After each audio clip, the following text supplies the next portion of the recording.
அந்த வீட்டில் ஏதோ ஒரு அநாகரிகமான விஷயம் நடக்குதுன்னா தடுத்து நிறுத்த வேலை. ஏதோ ஒரு விஷயம் தப்பா நடக்குதுன்னா தடுத்து நிறுத்த வேலை. அந்த வீட்டில் ஒருத்தன் இன்னொருத்தனை பத்தி கருத்து சொல்றதுங்கிறது அவன் கருத்து சுதந்திரம். அன்ஷிதா வந்து மக்கள் கொடுத்த ஹக்குன்னு சௌந்தர்யாக்கு ஹக்கு கொடுக்கறதுக்கு முன்னாடி உனக்கு வெளில பிஆர் நடக்குதுங்கிறாங்க அன்ஷிதா. இப்போ இது நடக்குதான்னு எனக்கு தெரியாது, நடக்கலைன்னு எனக்கு தெரியாது. நடக்குதா நடக்கலைன்னு தெரியாம நான் போய் எப்படி அங்கே ஒரு ஸ்டாண்ட் எடுக்க முடியும்? அது தப்பாயிரும்ல. தெரியாத விஷயத்துல மூக்க நுழைச்சு அங்க நம்ம பல்ப் வாங்க ரொம்ப ரொம்ப தப்பு. ஏன்னா வெளில போயிட்டு வரவங்க அதை ரவி சார் கேட்டார், சுனிதாட்ட ரவி சார் கேட்டார். அவர் தான் முதல்ல என்ன சொல்றாரு, பிஆர்லாம் சொல்லாதீங்க சுனிதா, உங்கள்கிட்ட எவிடன்ஸ் இருக்கா அப்படின்னு. ஐ ஹேவ் பேப்பர்ஸ் அப்படிங்கிறாங்க சுனிதா. நாங்களாம் மலைச்சு போய் உட்காரோம், என்னையா சொல்றீங்க அப்படின்னு. ஏன்னா அது எங்களுக்கு புரியவே இல்லை. ஃபர்ஸ்ட் டைம் பிக் பாஸ்ல வந்து பிஆர் யாருக்கு அதிகம் இருக்கு அப்படின்னு எங்களுக்கு மார்னிங் ஆக்டிவிட்டி வருது. பிக் பாஸ்குள்ள பிஆரை பத்தி பேசுறாங்க அப்படின்னா யாருக்கோ வெளில பிஆர் நடக்குதுங்கிறதானே எங்களுக்கு போகும்.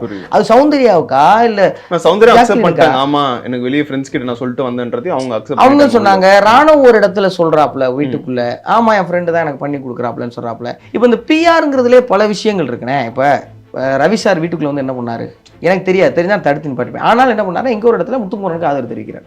வெளியிலேயே அதுதானே. அப்ப யாரோ ஒருத்தருக்கு யாரும் அகைன்ஸ்டா மாறணும்னு நினைச்சீங்களா? உள்ள எனக்கு பிஆர் பண்றது அகைன்ஸ்டா மாறுமா மாறாதெல்லாம் ரெண்டாவது. அவர் உள்ள வந்து எனக்காக பேசுறாருன்னு தெரிஞ்சிருந்தா நான் போய் நிப்பாட்டிருப்பேன், அண்ணே அதை பண்ணாதீங்கன்னு இருப்பேன். எனக்கு தெரியவே. ஏன்னா அவர் எல்லாரும் விமர்சனம் பண்ற மாதிரி என்னை வந்து கேள்வி கேட்கிறாரு, தீபகண்ணனை கேள்வி கேட்கிறாரு, எல்லாத்தையும் பெட்டியை பத்தி. என்ன ஒண்ணு, ரயான்ட்ட 1.5 மணி நேரம் பெட்டி பத்தி பேசினார்.